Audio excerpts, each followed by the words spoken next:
आंगिकं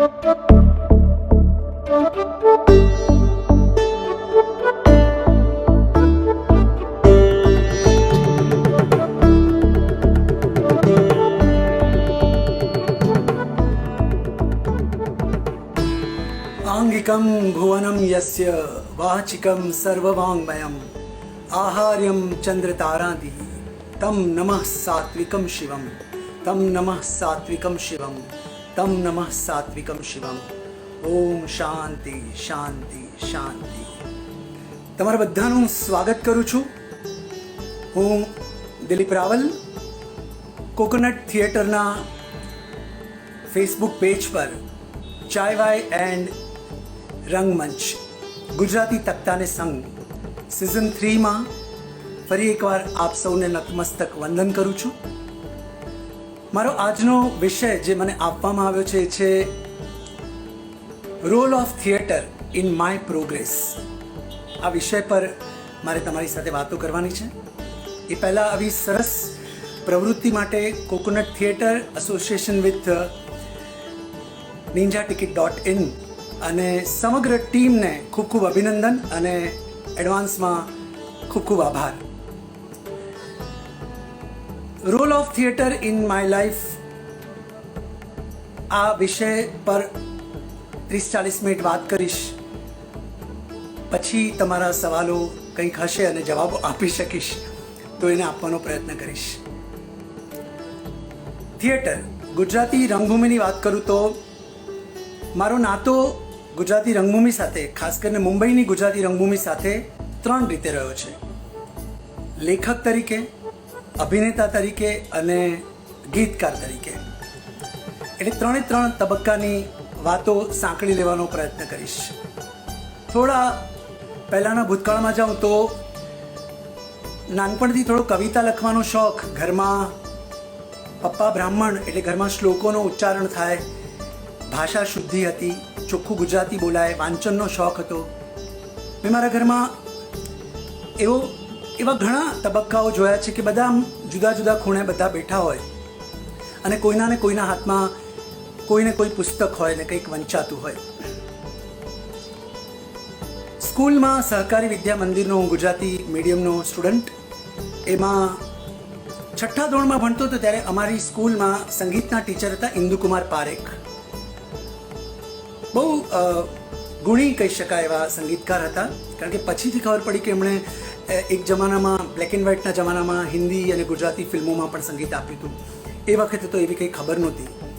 એમની સાથે વનલતા મહેતા, આદરણીય વનલતા મહેતા અમારી સ્કૂલમાં આવ્યા હતા અને રેડિયો માટે, બાળ નાટક માટે કલાકારો શોધતા હતા. એમાં અકબર બિરબલ નામના એક નાટક માટે બિરબલ તરીકે મારી પસંદગી એમણે કરી. એટલે વનલતા મહેતા, આદરણીય વનલતા મહેતા એ મારા પહેલા ગુરુ કહી શકાય. એમની સાથે પછી અનેક નાટકો કર્યા રેડિયો પર, ટીવી પર સંતા કુકડીમાં નાટકો કર્યા, પરફોર્મન્સીસ આપ્યા. પછી તો 9th 10th સ્કૂલ ડેઝ બધું ભૂલી ગયા, છૂટી ગયું બધું, પાછળ ભણવામાં પડ્યા. આઈ વોઝ વેરી સ્ટુડિયસ એટલે નંબર પહેલો આવવો જ જોઈએ એવું રહેતું હતું હંમેશા. અને ફ્રેન્કલી સ્પીકિંગ મારે ડિઝાઇનિંગમાં જવું હતું. આઈ was very good in drawing. I am very good in drawing and painting and designing. એટલે મારે સાસમીરા કોલેજમાં એડમિશન લેવું હતું, ટેક્સટાઇલ ડિઝાઇનિંગ કરવું હતું. મને ડિસ્ટિંક્શન આવ્યું હતું એસએસસીમાં 78% સાથે, પણ મને 2% માટે એડમિશન ન મળ્યું. અને એડમિશન જો મળી ગયું હોત તો અત્યારના કોઈ સાડીની ડિઝાઇન કરતો હોત કોઈ મોટી કંપનીમાં, અને અત્યારે તમારી સામે બેસીને વાતચીત ન કરી રહ્યો હોત. ઇટ્સ અ ડેસ્ટિની, નિયતિ છે ઈશ્વરની.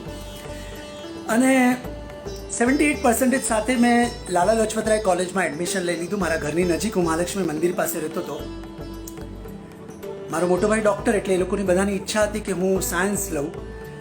એટલે મને ખબર હતી મને કોમર્સ નહીં લેવા દે. ને અંદર ખાને ક્યાંક ખબર હતી કે લાલા લજપતરાય કોલેજમાંથી હાજેલીની પાસે ડ્રામેટિક્સ એક્ટિવિટીઝ બહુ થાય છે. એટલે હું જાતે જ ગયો, મેં જાતે જ ફોર્મ ભર્યું અને ફ્રેન્કલી સ્પીકિંગ પપ્પાની સિગ્નેચર પણ ખોટી જાતે કરી નાખી. અને 60% પર જ્યાં લોક થતું હતું, એડમિશન બંધ થતું હતું, ત્યાં આઈ વોઝ હેવિંગ 78%. એટલે રેડ કાર્પેટ લેવલ પર મને એડમિશન મળી ગયું નાટકો કરવાતા. એટલે પછી ઇન્ટર કોલેજિયેટ એક્ટિવિટીઝ ને બધું ચાલુ થયું. અંશુમાલી રૂપારેલ અમારી કોલેજમાં નાટકો કરાવતા, તો નાનકડો ભાલો પકડીને ઊભી રહી અને એવા મોબમાં બધા રોલ કરવા મળે. પણ ઇન્ડિવિજ્યુઅલી હું મોનો એક્ટિંગમાં પાર્ટિસિપેટ કરતો, જાતે સ્ક્રિપ્ટ લખતો, વક્તૃત્વ સ્પર્ધાઓમાં પાર્ટિસિપેટ કરતો. It was in FY BCom or something. અને પછી એકવાર એવું થયું કે Anshumali Ruparel left Lala Lajpatrai college and went to Mithibai college. તો મારી ઇન્ટર કોલેજેટ વક્તૃત્વ સ્પર્ધા અને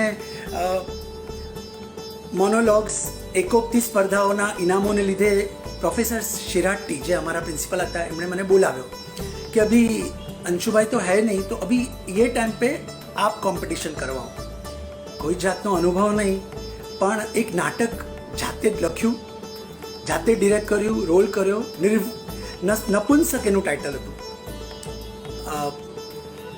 યુનિવર્સિટીની કોમ્પિટિશનમાં, અને બહુ જ ખરાબ રીતે પરફોર્મ થયું એ નાટક.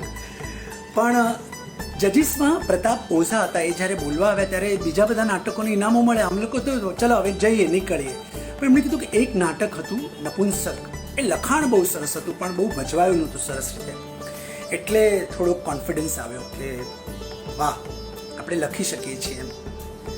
પછી અચાનક એક અજાણ્યા નંબર પરથી, અજાણ્યો નંબર તો ન કહી શકે, એ વખતે તો લેન્ડલાઇન હતા, એક વ્યક્તિનો ફોન આવ્યો એક ઘેરા અવાજમાં કે હું મેહુલ બુચ વાત કરું છું, અને અમે બધા કાંતિ મળ્યાની શિબિરના સ્ટુડન્ટ્સ છીએ, અમે તમારું નાટક જોયું છે, તો તમે એને ભજવવાની અમને પરમિશન આપશો ભવનસિંહ કોમ્પિટિશનમાં કોપોડમાં? મેં કીધું યસ, વાય નોટ, હું ડિરેક્ટ કરીશ એમ મેહુલે કહ્યું. અને મેં કીધું હા, પણ શરત એટલી કે તમારે લાલા લજપતરાય કોલેજમાંથી કરવું પડશે. He said yes. અને ભારતીય વિદ્યાભવન પર અમે પહેલી વાર મળ્યા. ત્યારે મેહુલે એ નાટક જોયું હશે કોમ્પિટિશનમાં, એટલે આખું એનો સેટ બેટ ડ્રો કરીને મેહુલ આવ્યો હતો. I was very impressed. એ મારીને મેહુલ બુચની પહેલી મુલાકાત. અને પછી એ નાટક મેહુલે ડિરેક્ટ કર્યું. નપુંસકનું નામ નિર્વંશ કરી નાખ્યું. એ નાટક બી સફળ રહ્યું, ફાઇનલમાં પહોંચ્યું, પણ અમને ઇનામ કોઈ મળ્યું નહીં. એ પછી વેગળા નામનું એક નાટક કર્યું અમે લોકો સોમૈયા કોલેજમાંથી. મેં લખ્યું. મને કે બીજું નાટક કોઈ છે. એ વખતે હું રેડિયો ઉપર આકાશવાણીમાં કેઝ્યુઅલ અનાઉન્સર તરીકે જોબ કરતો હતો. ત્યાં આગળ એ લોકો આવ્યા મને મળવા માટે સવારની ડ્યુટીમાં. મેં કીધું કોઈ છે નહીં, મારી પાસે એક નાનકડી વાર્તા છે. વાર્તા સાંભળીને ખુશ થઈ ગયો.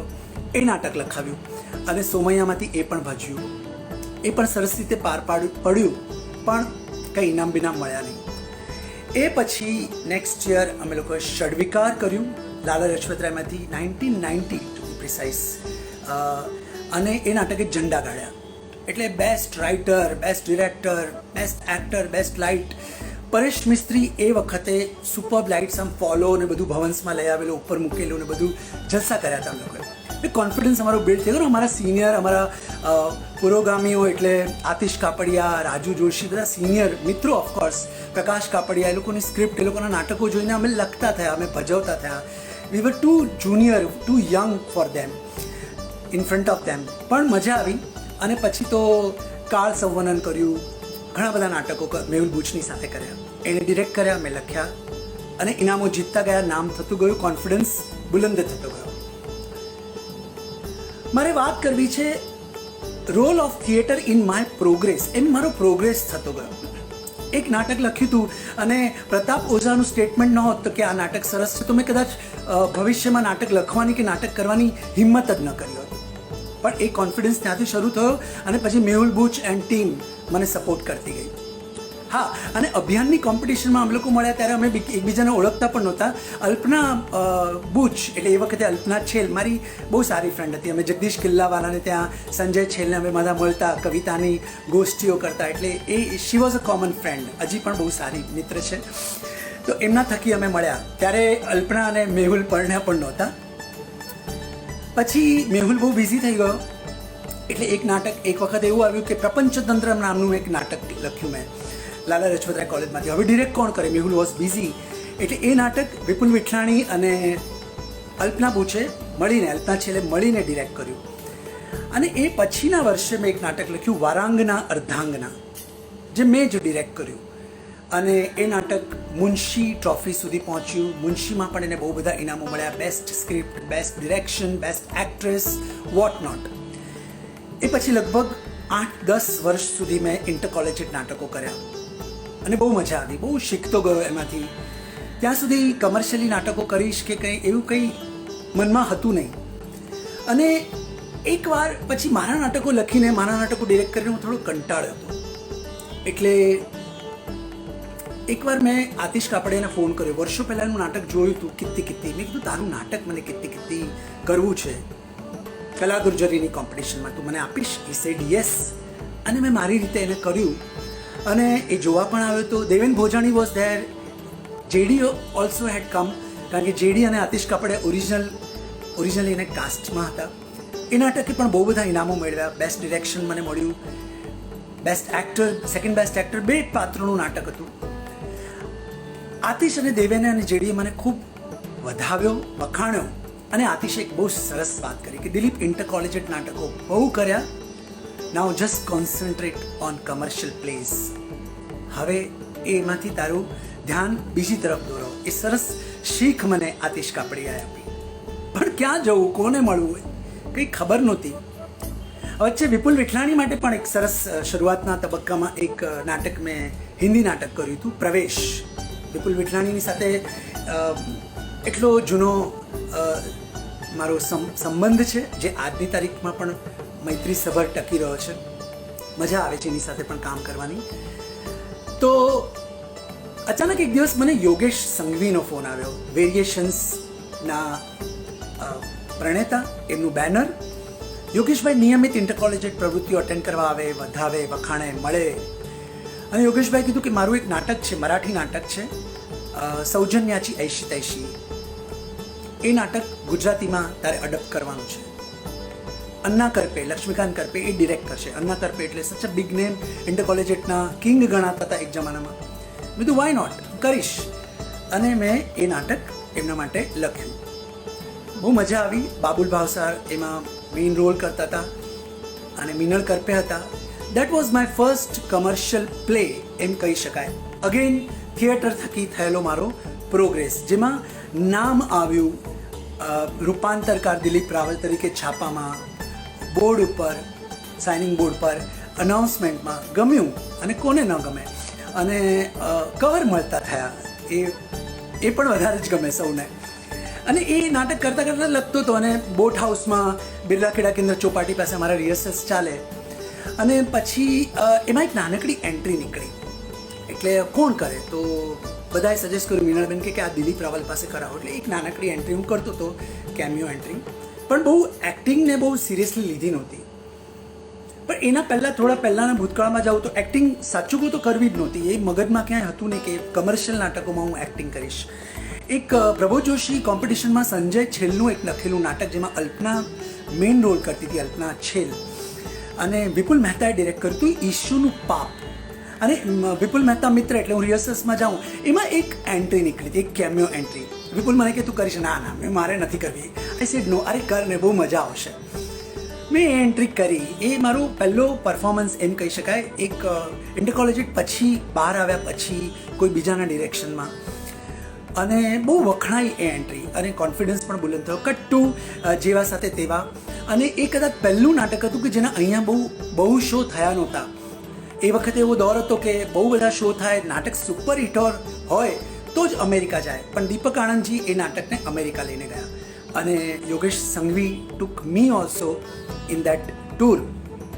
અને કેવી સરસ ટીમ હતી અમારી. હું, બાબુલ ભાવસાર, લક્ષ્મીકાંત કરપે, મીનળ કરપે, મનીષા પુરોહિત, આશીષ ભટ્ટ, વિપુલ વિઠલાણી, પારિંદા ભટ્ટ, પ્રતિભા ગોરેગાંવકર, યોગેશ સંઘવી પોતે. અને અમે બહુ જ મજા કરી. બીજું પણ એક નાટક એમણે લીધું હતું સાથે, ચુંગ ચિંગ, પણ મને એનું ટાઇટલ કંઈક બદલ્યું હતું, મેં યાદ નથી. 2 નાટક અમે લઈને ગયા હતા અને બહુ અમે લોકો મજા કરેલી. એ પછી તો અનેક ટૂરો કરી મેં અમેરિકાની. પણ ફર્સ્ટ ટૂર, એની જે મજા હતી એ અગેન આ પ્રોગ્રેસ કે પાસપોર્ટ ઉપર અમેરિકાનો થપ્પો લાગ્યો. અમેરિકા ગયો એ પહેલાંની એક વાત કહું. એ પહેલાં MA મેં કર્યું ગુજરાતી ભાષા સાથે ક્લિયર કર્યું. અને જેવું MMA ક્લિયર કર્યું એટલે અચાનક એક દિવસ એક્સટર્નલ લેવલ પર મેં કર્યું હતું અને BCom પછી MMA કર્યું હતું. અને એ વખતે યુનિવર્સિટીનો એવો રૂલ આવ્યો હતો કે તમે કોઈ પણ ફેકલ્ટીમાંથી ગ્રેજ્યુએશન કર્યું હોય you can do MA with Gujarati literature. And I did it. સરસ માર્ક્સ સાથે પાસ પણ થયો. પણ ટીચિંગ લાઇનમાં જઈશ એવો કંઈ વિચાર નહોતો કર્યો. ત્યાં અચાનક એક દિવસ ભાવ સાહેબનો ફોન આવ્યો, આદરણીય ગિરીશ દેસાઈ. મને કે તને લેક્ચરરશિપ કરવામાં રસ ખરો? યા વાય નોટ. અને હઝારીમલ સોમાની કોલેજમાં BA વિથ ગુજરાતી ભણતા FYBA SYBA TYBAના છોકરાઓને મેં ગુજરાતી ભાષા ભણાવવાનું શરૂ કર્યું. એ વખતે બહુ મજા આવતી હતી. અને એ તબક્કામાં જ આ ટૂર આવી. એટલે આમ નોકરી કે ટૂર કે નાટક એવું આમ દો રાહા જેવો પીરિયડ મારી સામે આવીને ઊભો રહી ગયો. હું કન્ફ્યુઝ હતો, હું શું કરું. માર્ચ એપ્રિલનો મંથ હતો. પછી મેં આઈ આસ્ક માય મમ્મી. મેં કીધું મમ્મી શું કરું? તો મમ્મી મને કે તને શું ગમે છે એ તું કર. એનું ઠીક છે, મારે નાટકો જ કરવા છે. અને મેં ત્યાં રિઝાઇન કર્યું. પ્રિન્સિપાલ સાહેબે મને ઓલ ધ બેસ્ટ પણ કીધું બહુ ગ્રેસફુલી. અને I left that job of lecturer અને હું અમેરિકા ગયો અને પાછો આવ્યો. પછી પાછું લાઈફ પાછી એમ તરત જ આમ નાટકો મળવા માંડ્યા અને એવું કંઈ હતું નહીં. પાછું મંડી પડ્યા લાઈફમાં કે હવે શું કરવું, હવે નોકરી પણ નથી, નાટકો પણ નથી. ત્યાં વન ફાઇન ડે પાછો વિપુલ મહેતાનો જ ફોન આવ્યો કે અરવિંદ જોશી એક નાટક કરી રહ્યા છે અને એ નાટકમાં ઓડિશન લઈ રહ્યા છે. એટલે ના યાર મારે કંઈ આવું નથી. અરે ચાલ ને મજા આવશે. એ મને જબરજસ્તી ત્યાં આગળ ખેંચી ગયો. અને દીનાનાથની બહાર, દીનાનાથનો જે હોલ છે દીનાનાથ મંગેશકર હોલ, ત્યાં બહાર આમ એક ગેલેરી જેવું છે મોટું. ત્યાં લિટરલી આમ લાઈન લાગેલી યંગ છોકરાઓની, બધા આમ ઓડિશન માટે ઊભેલા. અને અંદર અમિત દિવેટિયા, શ્રી અમિત દિવેટિયા, અરવિંદ જોશી, ઇવન ઉષાબેન, એ બધા બેઠા હતા અને ઓડિશન ચાલી રહ્યા હતા. હું તો ચાલ ને મસ્તી લેવલ પર વિપુલની સાથે ગયો હતો. અને વિપુલ વોઝ અસિસ્ટિંગ અરવિંદ જોશી. અને એ નાટકમાં એ મને એમણે સિલેક્ટ કર્યો. ભાષા શુદ્ધિ હતી અને મકવાણા નામનું એમાં પાત્ર હતું. એ નાટક એટલે સિતાંશુ યશશ્ચંદ્રનું લખેલું લેડી લાલ કુંવર. 2 એન્ટ્રી હતી. જો ઓરિજિનલ નાટકમાં જે રોલ જતીન કાણકિયા કરતા હતા એ જતીન કાણકિયાવાળો રોલ મને આપ્યો અને બહુ જ વખણાયો એ રોલ, અતિશય વખણાયો. પછી cut to again progress A level પર. એક દિવસ ફિરોઝ ભગતનો ફોન આવ્યો. ફિરોઝભાઈ મને કે દીકરા રોલ કરીશ કે? હા, વાય નોટ. આજે ધંધો બંધ છે એ 3જી કે 4થી વાર રિવાઇવ કરી રહ્યા હતા.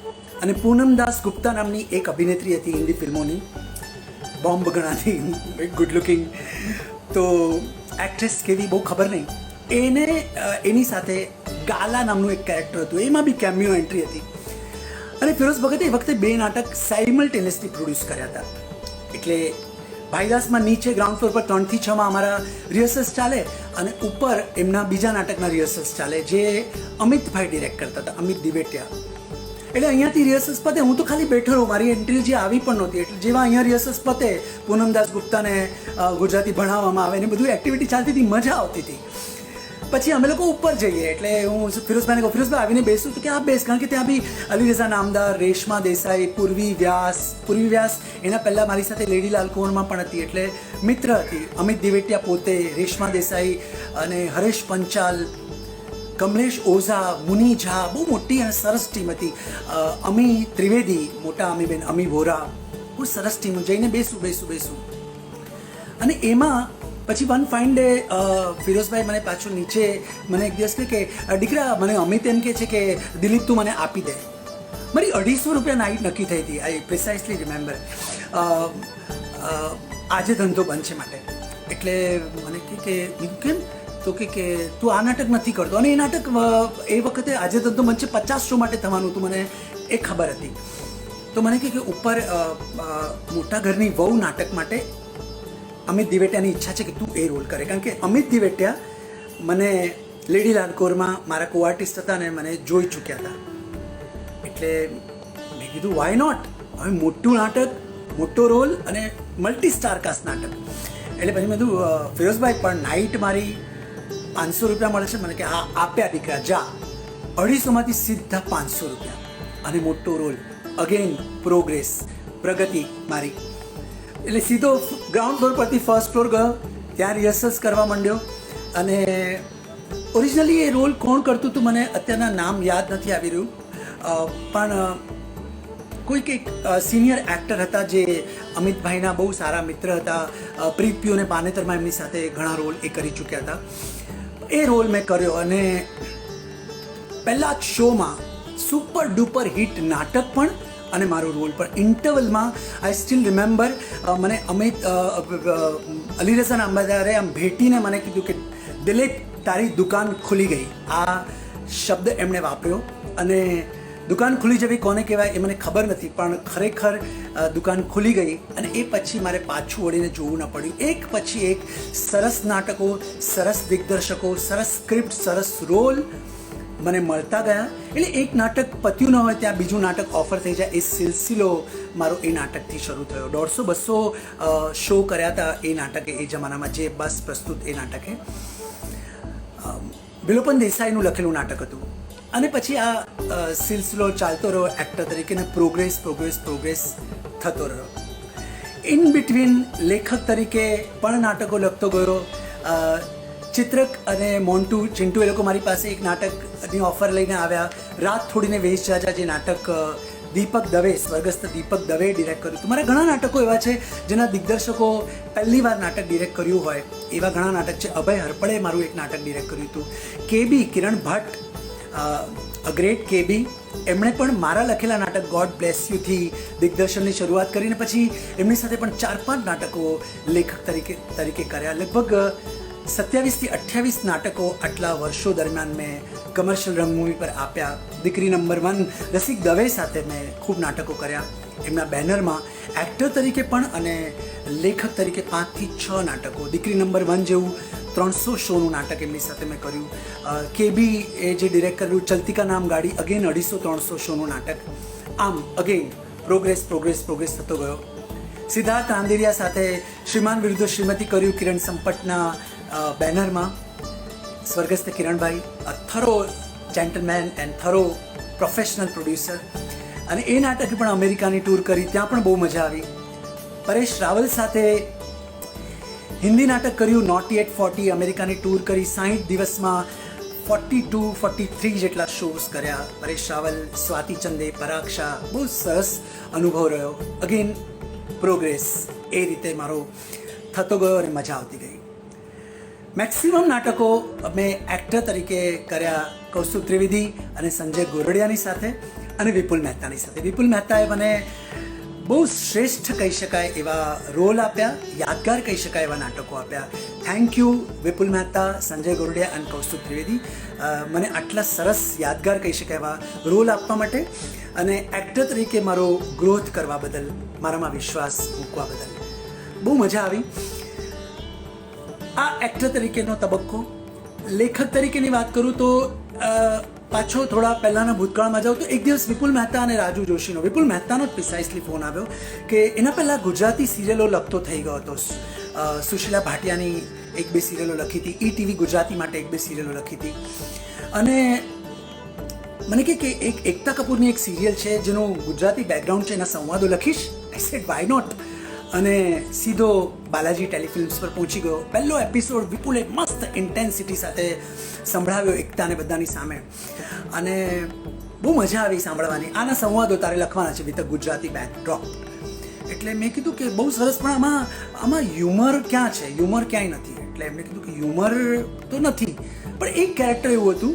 મેં તો આ કેરેક્ટર એવું છે કે આમાં હ્યુમર નાખી શકાય. Though the character is with grey shade, થોડું નેગેટિવ છે, ગ્રે શેડવાળું છે.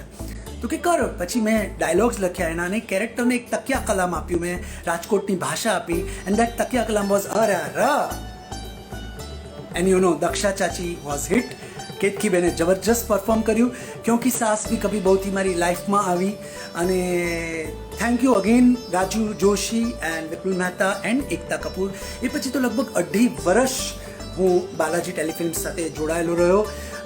અનેક સિરિયલો કરી, કોઈ અપના સા, કુંડલી, કોશિશ, કભી સૌતન કભી સહેલી, ક્યાંક લખી રહ્યો છું, ક્યાંક એક્ટિંગ કરી રહ્યો છું, બધું આમ દોડાદોડ છે. એ વખતે બાલાજી ટેલિફિલ્મ્સમાં જ શૂટિંગ પણ થતા અને ત્યાં જ લખાતું ને બધું ચાલતું. એટલે વસાઈ રહેતો તો ઘણીવાર તો હું 6 એપિસોડ લખ્યા હોય પછી 2 સીન બાકી હોય તો ટ્રેનમાં ફર્સ્ટ ક્લાસમાં બેસીને લખી નાખું, અંધેરી સ્ટેશન પર બેસીને લખું અને પછી રિક્ષામાં બેસીને ત્યાં જાઉં. એ વખતે તો હાથથી લખવાના રિવાજ હતા. એટલે આ બધા પીરિયડ પણ બહુ મજા આવતી હતી. અગેન પ્રોગ્રેસ, થિયેટરમાંથી મારો પ્રોગ્રેસ થયો, હું સિરિયલો સુધી પહોંચ્યો, સરસ ચેક આવતા થયા અને એના પ્રતાપે જ કાંદિવલીમાં મારો પોતાનો હું ફ્લેટ લઈ શક્યો. અગેન પ્રોગ્રેસ, પ્રગતિ. થિયેટરે ઘણું બધું આપ્યું છે, એની વાત મારે શેર કરવી છે, ખાસ કરીને યંગસ્ટર્સ અને ન્યૂકમર્સ પાસેથી. તમારી નિષ્ઠા બહુ મહત્ત્વની હોય છે. મેં થિયેટર કર રહા હું વાળું જે એટીટ્યૂડ હોય છે કાઢીને નિષ્ઠાપૂર્વક તમે ભલે એક્ટર હો, તમે બેકસ્ટેજ કરતા હો કે તમે લાઇટિંગ કરતા હો કે તમારી માસ્ટરી પ્રોડક્શન મેનેજર તરીકે પણ હોય, પણ તમારી નિષ્ઠા જો થિયેટર પ્રત્યે ડેડિકેશન સાથે હોય તો તમને ખરેખર એ તમારી પ્રગતિમાં, તમારા પ્રોગ્રેસમાં એ બહુ મોટો ભાગ ભજવતી હોય છે, જે મારા કિસ્સામાં થયું. એ રીતે લેખક તરીકેની વાત કરી, એક્ટર તરીકેની વાત કરી. હવે ગીતકાર તરીકેની વાત કરું તો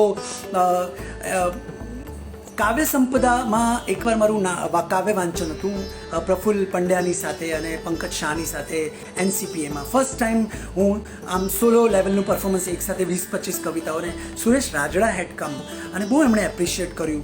એટલે પછી મને કહે કે મારું એક નાટક આવી રહ્યું છે, એના ગીતો તું લખશે.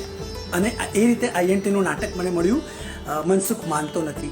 કવિમાંથી હું ગીતકારના તરીકે મારો પ્રોગ્રેસ થયો અને ઉત્તંક વોરાએ મ્યુઝિક આપ્યું હતું ને બહુ બધા સરસ ગીતો એમાં લખ્યા.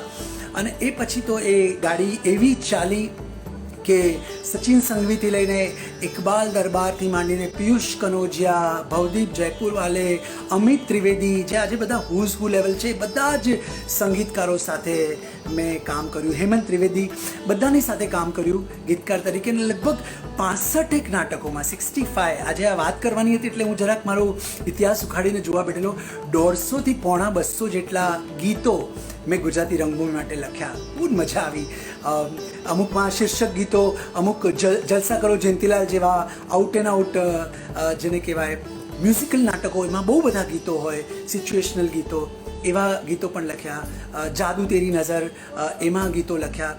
ઘણા બધા નાટકો છે, જેટલા યાદ આવે એટલા મેં તમારી સામે વાત કરી. મનસુખ માનતો નથી, મંજુલા મારફતિયા, ઊંધિયું, અમે લઈ ગયા તમે રહી ગયા, Mrs Manjula Marfatia, life partner. અને એક નાટક હતું, એની વાત મને ખાસ કરવી ગમશે. એ નાટક હતું એક છોકરી સાવ અનોખી. તો વિપુલે મને કહ્યું, વિપુલ મહેતાએ, કે દિલીપ આમાં છે ને મને ગીતકાર દિલીપ રાવલ નથી જોઈતો, તારી અંદરનો જે કવિ છે ને એ કવિ મને જોઈએ છે. પ્રિસાઇસલી એણે મને આ કહ્યું હતું. અને કવિતા સભર ગીતો મને જોઈએ છે. અને એનું એક ગીત બહુ જ પોપ્યુલર થયું હતું કે મારા સપનાને પાંખો લગાડીને ઉડવાની હું તો આકાશમાં. સચિન સંઘવીએ બહુ જ સરસ એનું કમ્પોઝિશન કર્યું હતું અને એ ગીત એ વખતે બધા પોતાના રિંગટોનમાં અને કોલર ટ્યુનમાં રાખતા હતા, એટલું એ પોપ્યુલર થયું હતું. પણ નાટ્ય ગીતોની એક સૌથી મોટી કરુણાંતિકા એ છે કે નાટક ચાલતું હોય ત્યાં સુધી એના ગીતો લોકો સુધી રહે છે. બાકી જેમ યુટ્યુબ પર આજે ગોતોને ગીતો મળી જાય એવું એના ભાગ્યમાં નથી હોતું. એટલે એ ગીતોનો કોઈ ઇતિહાસ જેને કહેવાય ધ્વનિમુદ્રિત કહી શકાય એવો ઇતિહાસ મારી પાસે નથી. માત્ર મારી નોટબુકમાં લખેલા છે અને જે તે પ્રોડ્યુસરોની પાસે એમના સ્પૂલમાં કે સીડીમાં કે હાર્ડ ડ્રાઈવમાં એ ગીતો છે. પણ બહુ મજા આવી. એ ગીતકાર તરીકે પણ મારો ખૂબ પ્રોગ્રેસ થયો અને એના તબક્કે જ મને ફિલ્મો મળતી થઈ. 4 ફિલ્મો લખી, ગુજરાતી ફિલ્મો, સ્ક્રીન પે ડાયલોગ રાઇટર તરીકે. કોકોનટની જ ફિલ્મ મિડનાઇટ્સ વિથ મેનકામાં ગીતો લખ્યા. એક ફિલ્મ હતી મનોજ ભાટિયાએ ડિરેક્ટ કરેલી, એ ફિલ્મનું ટાઇટલ હતું ઘર એક પંખીનો માળો, જેમાં હિતેન કુમાર, દીપક દવે, વિક્રમ ગોખલે, મેઘનાબેન, બહુ મોટી, મોનિકા બેદી, આ બધા એમાં રોલ કરતા હતા. એ ફિલ્મ મેં લખી, સ્ક્રીન પે, ડાયલોગ, સ્ટોરી. પછી હેપી ફેમિલી પ્રાઇવેટ લિમિટેડ લખી અને હવે એક્ઝેક્ટલી યાદ નથી આવી રહ્યું, પણ 4 ફિલ્મો લખી. અત્યારે ઘણી બધી વાતો એકસાથે ચાલી રહી છે અને લગભગ 15થી 20 ગુજરાતી ફિલ્મોમાં ગીતો લખ્યા. છેલ્લી ગુજરાત 11 લખી મેં જયંત ગિલાટર માટે, એમાં ગીતો પણ લખ્યા. અને બેસ્ટ ડાયલોગ રાઇટરનો જીફાનો એવોર્ડ પણ મળ્યો. એ પણ અગેન એક પ્રોગ્રેસ. તમને એવોર્ડ મળે, એપ્રિશિએશન મળે એટલે તમને વધારે ઉત્સાહ આવે. જે ઉત્સાહ મારો બેવડાતો ગયો, વધતો ગયો. ટ્રાન્સમીડિયાના અનેક એવોર્ડ મળ્યા. મનસુખ માનતો નથીમાં બેસ્ટ સપોર્ટિંગ એક્ટર તરીકેનો એવોર્ડ મળ્યો. લગભગ 6 એવોર્ડ મળ્યા જુદી જુદી કેટેગરીમાં. અને ઉત્સાહ વધતો ગયો, પ્રોગ્રેસ થતો ગયો. So role of theatre in my પ્રોગ્રેસની મેં આ વાતો તમને કરી. ઘણી બધી વાતોના અમુક મુદ્દાઓ મેં લખી રાખ્યા હતા, પણ સમયની થોડીક મારામારી છે. સમયને પકડીને આપણે ચાલવાનું છે, એટલે મારી વાત અહીંયા હું પૂરી કરું છું. અને જેમ મેં શરૂઆતમાં કહ્યું હતું કે આ સાથે સાથે જોવું અને બોલવું, લોટ ફાંકવો અને ભજન ગાવા આ શક્ય ન હોય એવું મારા કિસ્સામાં બન્યું છે. પણ હવે તમારા કોઈ પ્રશ્નો હોય તો પ્લીઝ તમે પૂછો. એના મારાથી બનતા જવાબો આપવાની હું કોશિશ કરીશ. એક હું છેલ્લા ઘણા વખતથી, છેલ્લા 10 વર્ષથી ફૂલ ફ્લેજ એન્કરિંગ પણ કરું છું. અને એન્કરિંગ એ પણ હું પ્રોગ્રેસ ગણું છું, કારણ કે પૈસા પણ સરસ મળે છે. અને કોર્પોરેટ લેવલના શો હોય, સંગીત સંધ્યા હોય, ઘણા પ્રકારના શોઝ હું કરું છું.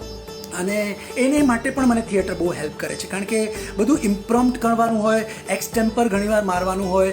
તમારે લોકો હરતા ફરતા હોય, પેલું કહેવાય ને થિયેટરનું ઓડિયન્સ એ ખોળે બેસાડેલું ઓડિયન્સ હોય, અને આવા બેન્ક્વેટ હોલમાં હરતા ફરતા લોકો એ ઘોડે ચડેલું ઓડિયન્સ હોય. આવા અમારા સુભાષ ઠાકરનું આ સ્ટેટમેન્ટ છે. એને પકડીને તમારે શોને હિટ કરવાનો હોય, તો એ બધો જ કોન્ફિડન્સ જે આવ્યો, ભાષા પરની પકડ આવી, અને કોઈ પણ પરિસ્થિતિમાં લડી લેવાની વૃત્તિ જે શીખવા મળી, જે શિક્ષણ મળ્યું, એ માત્ર ને માત્ર થિયેટર થકી મળ્યું. અને થોડા પહેલાંના ભૂતકાળમાં જાઉં તો અગેન થિયેટર થકી જ નાના મોટા કવિ સંમેલનને બધું કમ્પેર કરતો, સંચાલન કરતો. કિરણ સંપટનો એક સુપરહિટ શો એ વખતે ગુજરાતી ગીતોનો ચાલતો હતો. માત્ર ને માત્ર ગુજરાતી ગીતો, અને બહુ મોટા બેન્ડ સાથે, લગભગ 12 થી 13 લોકો બેઠા, અને ઓથેન્ટિકલી ઓરિજિનલી જે રીતે ગવાયું હોય ગીત, ધ્વનિમુદ્રિત થયું હોય એ જ રીતે વગાવવું જોઈએ. કારણ કે કિરણ સંપટ પોતે સંગીતકાર હતા, બહુ જ સારા, અને સંગીતના જાણકાર હતા. રેડિયો પરથી મેં એમના ગીતો વગાડેલા છે, એટલે મને ખબર છે. તો એમણે આ શો કર્યો હતો, મહેંદી રંગ લાગ્યો. સુપર હિટ શો હતો એ જમાનાનો. શોભિત દેસાઈ વોઝ કમ્પેરિંગ, અને ડોંબીવલીની એક આખી ટીમ હતી. બધા મહારાષ્ટ્રીયન સિંગર્સ અને વગાડનારા હતા. અને 125-130 શો એ જમાનામાં થયા હતા. પછી એમણે પાર્ટ 2 કર્યું, મહેંદી રંગ લાગ્યો પાર્ટ 2. રંગભૂમિના ઇતિહાસમાં કદાચ આ પહેલી વાર પાર્ટ 2 આવ્યું હતું. અને સેમ ટીમને એમને રિપીટ કરવી હતી. અમુક ગીતો પણ નવા આવ્યા હતા. નવા મીન્સ જે પાર્ટ 1માં ન હોય, પણ અમુક ગીતો, તારી આંખનો અફીણીને અમુક જે લેવા પડે એ લેવા જ પડે. ત્યારે he was in search of sum anchor. ત્યારે અગેન સ્વર્ગસ્થ ભાવ સાહેબ ગિરેશ દેસાઈ, એમણે મારું નામ સજેસ્ટ કર્યું, અને કિરણ સંપટે મને એનું સુકાન સોંપ્યું. પહેલો જ શો ભાઈદાસમાં. અને એમને થોડો કોન્ફિડન્સ કદાચ મારામાં ઓછો હતો કે દિલીપ આ કરી શકશે કે નહીં પાર્ટ 2, કારણ કે પાર્ટ 1 વોઝ સુપર હિટ. એટલે એમણે દિનેશ કોઠારીને વિંગમાં, દિનેશ કોઠારી, સ્વર્ગસ્થ Dinesh Kothari, very good actor and comic ટાઈમિંગમાં જબરજસ્ત એક્ટર. અમારો વિપુલ એમને દીક્ષુ કહીને બોલાવતે. તો એ ઊભા હતા કે દિલીપ ક્યાંય પણ લબડે કે ક્યાંય ઓછો પડે તો તમે દોડી જજો અને 2-4 જોક્સ મારીને મેનેજ કરી લેજો. પણ એવી નોબત આવી નહીં. He did 1 entry, 1 or 2 entries, અને પછી એ પહેલું મારું સંચાલક તરીકેનો એવો જોબ કે જેમાં મારું છાપામાં, એડમાં બધે નામ આવ્યું, અને મને પૈસા મળતા થઈ ગયા. અને પછી તો ધર્મેશ મહેતા અને જીતુ જોશીની સાથે એમના બેનરમાં મોસમ છલકે નામનો એક સુપરહિટ મ્યુઝિકલ શો કર્યો. અને પછી ચિંટુ સાથે, એટલે ચંદ્રેશ શાહ અને સચિન શાહની સાથે રંગતના બેનરમાં love.comના લગભગ 150-200 શો કર્યા. મ્યુઝિકલ અગેન ફેમિલી નંબર 1ના શો કર્યા. ડોન, મેં હું ડોન નામનો, એટલે અનેક મેં કોન્સેપ્ટ શોઝ કર્યા. પણ આ બધું જ જ્યાં ચાલતું હતું એની સાથોસાથ મારા નાટકો તો એક્ટર તરીકે ચાલતા હતા જ. અને મારા મ્યુઝિકલ શોઝ મને જે આવે એમાં મારી પહેલી શરત રહેતી હતી કે મને નાટકો માટે તમારે એડજસ્ટ કરવું પડશે. એટલે નાટકો પ્રત્યેનું મારું ડેડિકેશન અને કમિટમેન્ટ, જે ધર્મેશભાઈએ વાત કરી, ધર્મેશ વ્યાસે, એ કમિટમેન્ટ મારું હંમેશા રહ્યું. ઇવન સિરિયલો પણ મેં એક્ટર તરીકે જેટલી કરી, શોભના દેસાઈની સાથે થોડી ખુશી થોડે ગમમાં મારો બહુ ચેમ્પિયન રોલ હતો. Best actor in comic role માટે ગોલ્ડ એવોર્ડ માટે હું નોમિનેટ પણ થયો હતો. પણ એ બી 1-1.5 વર્ષ એક સિરિયલ ચાલી, હમારી દેવરાની પણ ચાલી, પણ એ બધા દરમિયાન મારું કોઈ ને કોઈ નાટક ચાલતું જ હતું. અને સાંજના 5 વાગે કે 6 વાગે તમારે મને હવે છોડવું પડશે ને એમણે, કારણ કે આ બધા થિયેટરવાળા એટલે એ લોકો સમજી શકે ને મને છોડતા હતા ને ભાગીને જઈને ઘાટકો પર કે બિરલા માતુશ્રી કે જ્યાં પણ હોય ત્યાં જઈને શોઝ પણ કર્યા છે અને ડેડિકેશન રાખ્યું છે. છેલ્લું નાટક એક્ટર તરીકે મેં જે કર્યું હમણાં એ મેં અગેન સંજય ગોરડિયાના બેનરમાં વિપુલ મહેતા લિખિત દિગ્દર્શિત નાટક મેં કર્યું, સખણા રે તો સાસુ નહીં. બહુ જ મસ્ત સબ્જેક્ટ, બહુ મસ્ત પ્લે, 200-250 શો એના ચાલ્યા અને યુટ્યુબ પર તો એના લેક્સમાં કહી શકાય એવા ફોલોઅર્સ છે. એ નાટકમાં પણ બહુ મજબૂત મીનળ પટેલ મારા કો આર્ટિસ્ટ હતા, પિયુષ રાનડે હતો, પછી પાર્થ દેસાઈ આવ્યો, શ્રુતિ ગોલપ, ગઝલ રાય, બહુ મજા આવી એ નાટકમાં પણ. એ પછી મેં કમર્શિયલ રંગભૂમિ પર એક્ટર તરીકે કોઈ નાટક કર્યું નથી, પણ મારા 2 મોનોલોગ્સ ચાલે છે. એક છે દિનકર જોશીનું લખેલું શકુની, જેનો હું સોલો પરફોર્મ કરું છું, 25 મિનિટની એનું પરફોર્મન્સ છે, અને બીજું પત્તર ખાંડનારા પાત્રો નામનું મારું લખેલું એક મોનોલોગ છે, જેમાં હું એકસાથે લગભગ 7 રોલ કરું છું. એના પણ ક્યારેક શોઝ હું કરતો હોઉં છું. પણ એ રીતે ધાર કાઢવાની વાત જે કરી હતી અન્નપૂર્ણાબેને, એ ધાર બુઠ્ઠી ન થઈ જાય એના પ્રયત્નમાં હું છું. આશા પુરોહિતે સરસ વાત યાદ કરાવી. લોકડાઉન પહેલાં ઘણા વખતથી મેં રાઇટર તરીકે કોઈ નાટક કમર્શિયલ રંગભૂમિ પર લખ્યું નહોતું, તો મારું કમબેક સાચા અર્થમાં ફરીથી કમલેશ મોતાએ કરાવ્યું, મારો વર્ષો જૂનો મિત્ર, અને એક સુંદર સબ્જેક્ટ એણે મને સંભળાવ્યો. હું આશિષ ત્રિવેદી, ઉપેન્દ્ર ત્રિવેદી પ્રોડક્શનનું એ નાટક, કૌસ્તુભ ત્રિવેદી પ્રસ્તુત, અને સિરિયસ સબ્જેક્ટ, પણ મને લખવાની બહુ મજા આવી. પ્રતાપ સચદેવ, મીનળ કરપે, હેમાંગ વ્યાસ જેવા સરસ કલાકારો એની અંદર, અને એ આખા પ્રોસેસમાં આશિષ ત્રિવેદીની સાથે, કમલેશ મોતાની સાથે જે મને મજા આવી છે. અને ફોર્ચ્યુનેટલી એ નાટક સુપર હિટ થઈ ગયું, 15-20 શો થયા એના, અને લાઇનઅપમાં કૌસ્તુભભાઈએ 25 શોની ડેટ્સ અમને આપી દીધેલી. અને ભગવાનને કરવું તે કોરોના કાળ શરૂ થયો અને નાટક બંધ પડ્યું છે. બીજા બધા નાટકોનું થયું એ જ એ નાટકનું પણ થયું. પણ સરસ નાટક હોય તો એ જ્યારે પણ ઓપન થાય ત્યારે ફરીથી લોકો એને વધાવે છે, હું બહુ સ્ટ્રોંગલી માનું છું. એટલે કૌસ્તુભભાઈ, આશિષભાઈ, તમે જો મને સાંભળતા હો તો એ નાટક ફરીથી આપણે કરશું ને, કમલેશ મોતાને આમ યાદ કરીને નાટકના ઘણા બધા શોઝ પાછા કરશું. Thank you. તમારું સૌથી નજીકનું પાત્ર કોણે પૂછ્યું છે? શ્રી પરિમલ ભટ્ટ. યસ, મોટા ઘરની વહુનું મારું પાત્ર મારી બહુ નજીક છે મારા દિલની, કારણ કે હું સુરતી ભાષા બોલતો હતો, એટલે અને એ નાટકે મારી લાઈફમાં એક ટર્નિંગ પોઈન્ટ લઈ આવ્યો. એટલે મારી ગાડી, જેમ અલી રઝા નામદારે કહ્યું હતું કે તેની દુકાન ખુલ ગઈ, તો એ નાટક, એ પાત્ર મને બહુ જ પ્રિય છે, મને બહુ કરવાની મજા આવેલી. અને બીજું એક પાત્ર એટલે અગેન સખણારે તો સાસુ નહીં, એની નાનકડી વાત કરી દઉં તો એ નાટકના રિહર્સલ્સ થતા હતા સંજયભાઈ ભવન્સમાં અમે રિહર્સલ્સ કરીએ, અને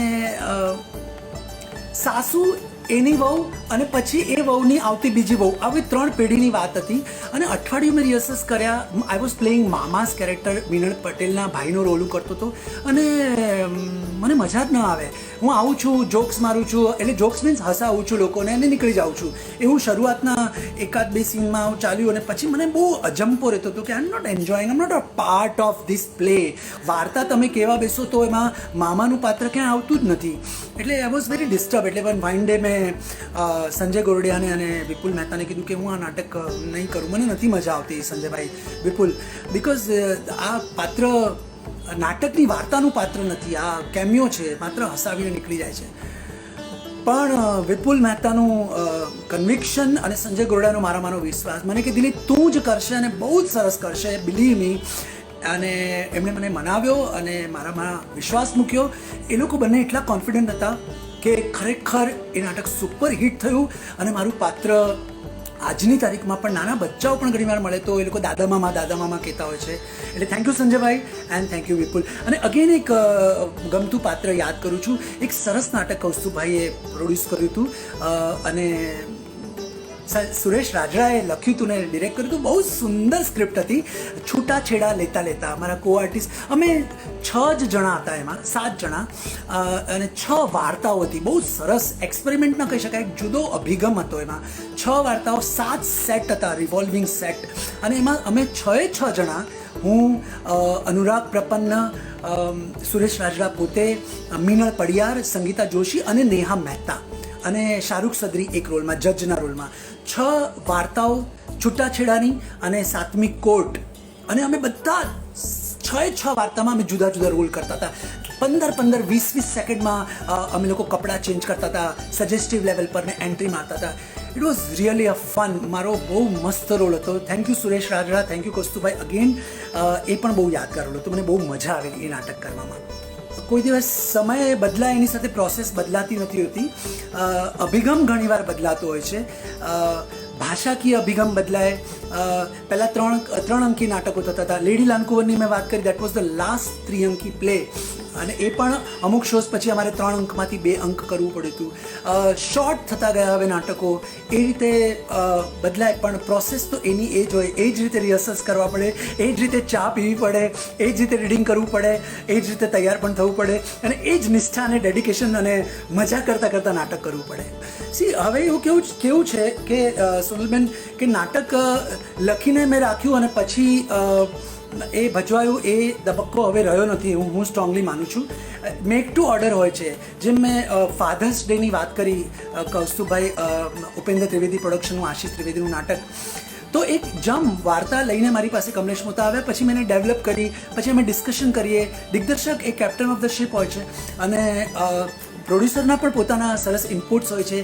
એમાં એડ થતા રહે, અને નાટકનો એક ઘાટ બનતો જાય. સ્ક્રીન પ્લે તો ન કહી શકાય, પણ એનો સિનારીઓ બનાવીએ. પહેલો અંક, બીજો અંક, ઇન્ટરવલ અહીંયા પડશે, અને એ રીતે નાટક ઘડાતું જાય. અને બનતા રિહર્સલ્સ પ્રોસેસમાં પણ તમને સૂઝે કે હા, હું રિહર્સલ્સની જગ્યાએ બેસીને લખવા ટેવાયેલો નથી, પણ ફાધર્સ ડેમાં એવું થયેલું કે હું એક ખૂણામાં બેસીને પ્રવીણ સોલંકીની જેમ પહેલી વાર મારે એવું થયું કે મારે લખવું પડ્યું, અને મને એની બહુ મજા આવી. I really enjoyed that process. Online place થાય છે, ઓનલાઈન શોઝ પણ હું સ્ટેન્ડઅપ કોમેડી પણ કરું છું. મેં ગઈકાલે જ એક શો કર્યો. એટલે સ્ટેન્ડઅપ કોમેડી નામ છે, પણ હું મારા ઘરમાં આ જ રીતે તમારી સામે બેઠો છું, બેસીને પરફોર્મ કરું છું. પણ નાટક એ જીવંત પ્રવૃત્તિ છે. It's a live art. Audience સામે બેઠું હોય, પડદો ખુલ્યો હોય, અને તમે જુઓ, અને તમને તમારી અંદર આમ 64 જોગણીઓ આવી જાય ને, એ માતાજીની 64 જોગણીઓ આવી જાય. એ માત્ર ને માત્ર ઓડિટોરિયમમાં જ શક્ય બને, કે ભલે ખુલ્લા મેદાનમાં પણ સામે ઓડિયન્સ હોય, જેની આંખમાં આંખ નાખીને તમે વાત કરો, અને એ લોકોની તાળીઓ, એ લોકોનો ગણગણાટ, પડદો ખુલ્યા પહેલાંનો એ લોકોનો ગણગણાટ, આપણે પૂજા કરતા હોય ત્યારે એ ગણગણાટ તમને ચાર્જ કરવા માંડે, અને તમને બટરફ્લાયસ ઉડવા માંડે કે યસ, નર્વસનેસ જે નાનકડી હોય એ હોવી જ જોઈએ, અને મારામાં ક્યારેક હોય છે. પણ એની મજા તો લાઈવ પરફોર્મન્સની જ છે. એનો કોઈ પર્યાય નથી. અને બહુ બધા લોકોને બહુ બધી શંકાઓ છે કે ગુજરાતી રંગભૂમિનું કે સમગ્ર જગતની રંગભૂમિનું શું થશે. એનું કાંઈ જ બુરું નહીં થાય. એ સરસ રીતે પાછી હતી એમને એમાં દોડવા માંડશે. હું એટલો બધો શ્યોર છું આખી બાબત. રશ્મિન જોશી લખે છે, સાહિત્ય પર નવા નાટકો કેમ નથી બનતા? વેવિશાળ જેવું સરસ નાટક ઉપેન્દ્ર ત્રિવેદીએ બનાવેલું ઝવેરચંદ મેઘાણીની વાર્તા પરથી, અમદાવાદમાં ધ્રુવ ભટ્ટની નવલકથા પરથી અદિતિબેને દેવકીએ, આરજે દેવકીએ સરસ અકુપાર અને એવા સરસ નાટકો કર્યા છે. પ્રયોગો થાય છે, પણ બહુ ઓછા. કારણ કે નવલકથા બહુ જ વિશાળ ફલકમાં હોય છે.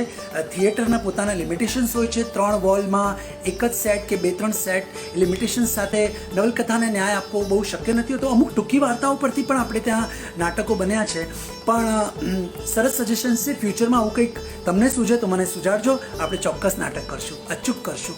નાટકમાં કવિતાનું કેટલું મહત્ત્વ કૌસ્તુભાઈ પૂછે છે. નાટકમાં કવિતાનું મહત્ત્વ ખરું, કારણ કે એ પ્રાસાનુપ્રાસ જે શબ્દો બોલાય એનો ઘણીવાર લોકોને નથી સમજાતું, પણ તો પણ એ જે ધ્વનિ હોય છે, એનો જે સાઉન્ડ હોય છે, એમાં પણ લોકોને મજા આવતી હોય છે. એટલે કવિતા અને સુરેશ દલાલ તો કહે છે કે નાટક એ કવિતાની પરાકાષ્ઠા છે. એટલે કવિતાથી આગળ વધીને બહુ જ મોટા પાયા પર, એટલે નાટક એ કવિતાનું જે એક સ્વરૂપ છે મોટા અર્થમાં. એટલે નાટકમાં કવિતા અને કવિતામાં નાટક એકબીજાની સાથે મર્જ થયેલા જ હોય છે. સંવાદોની પણ એક રિધમ હોય છે. જેમ કવિતામાં ગીતમાં એક લય હોય છે, ગઝલમાં એનો છંદ હોય છે, એમ.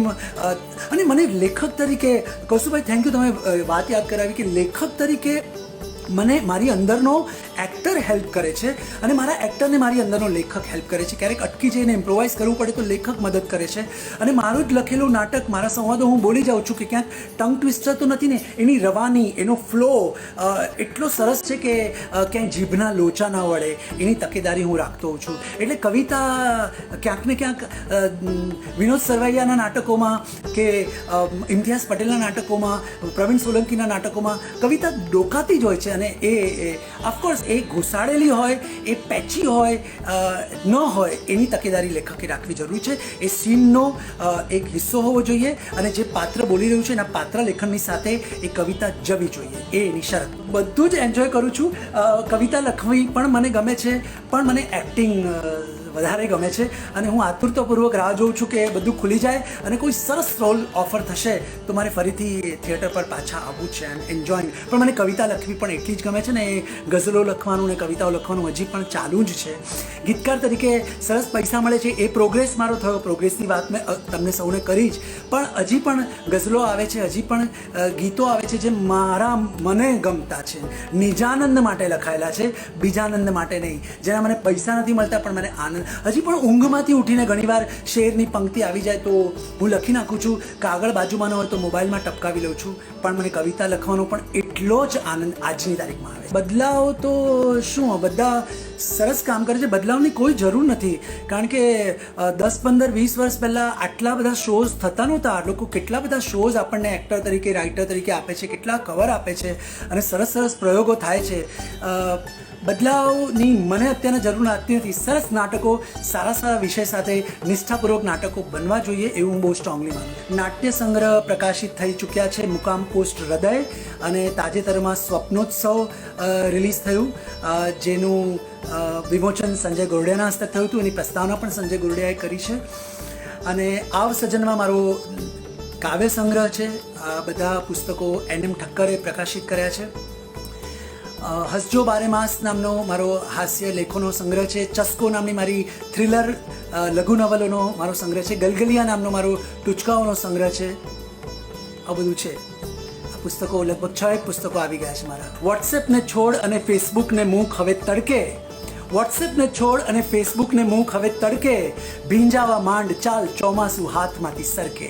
લાતુરમાં પણ જઈને મોનોલોગ પરફોર્મ કર્યો તો લાતુરની ગુજરાતી સરસ મજાની રસિક જનતા માટે. અને છત્તીસગઢ હિતેન આનંદપુરા મને લઈ ગયેલો. ત્યાં આગળ મેં શકુની અને પત્તર ખાંડતા પાત્રો પરફોર્મ કર્યું હતું. કદાચ છત્તીસગઢના રાયપુરમાં પહેલી વાર ગુજરાતી નાટ્ય પ્રયોગ થયો હતો. એટલે કદાચ એકોક્તિ હતી, પણ પહેલી વાર જનતાએ નાટકનું સ્વરૂપ જોયું હતું.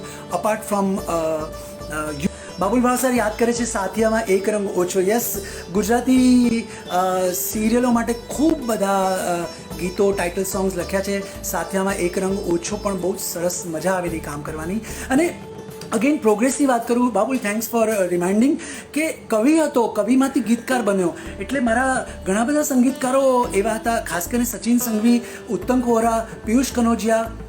એ લોકોનું રેડીમેડ કમ્પોઝિશન હોય, એમાં મારે ગીત ફિટ બેસાડવાનું હોય, જેની મને આદત નહોતી, પણ એ લોકોની પાસે રહીને હું શીખ્યો અને હું કરતો થઈ ગયો. એટલે કવિમાંથી ગીતકાર તરીકેનો મારો જે પ્રોગ્રેસ થયો. એટલે હવે મને કોઈ સિચ્યુએશન આપે તો હું ગીત લખી પણ શકું, અને કોઈ મને કે આ રેડીમેડ કમ્પોઝિશન છે તો એમાં પણ હું ગીત ફિટ કરી શકું. એ પ્રોગ્રેસ મારો થિયેટર અને થિયેટર થકી થયો છે. થેન્ક યુ ગુજરાતી રંગભૂમિ.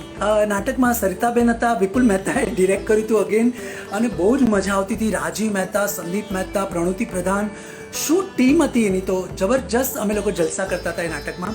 મને એટલે સુધી યાદ છે કે એ નાટક અમેરિકા ગયું ત્યારે સરિતાબેને મને કીધું કે મારે તને રિવાઇવલ લેવલ પર મારે તને રઘુ કહીને મને હું બોલતો હતો એમાં.